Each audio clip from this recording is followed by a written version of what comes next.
সবচেয়ে বড় অপরাধী আর চরিত্রহীন তো তারাই, যারা পরিবারের কথা ভেবে সঙ্গীর হাতটা ছেড়ে দেয়। রিলেশন করার সময় পরিবারের কথা মনে থাকে না তাদের।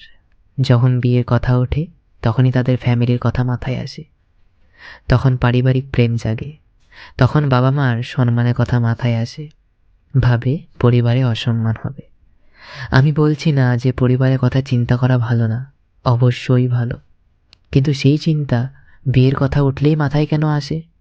বিয়ে যখন করতেই পারবে না, তাহলে প্রেম করার কি দরকার ছিল? আমি অনেক সুন্দর সম্পর্ক এই পরিবারে অজুহাতে নষ্ট হতে দেখেছি। তিলে তিলে গড়ে ওঠা স্বপ্নরা যখন হঠাৎ করে ভেঙে যায়, তখন দু চোখ অন্ধকার হয়ে যায়।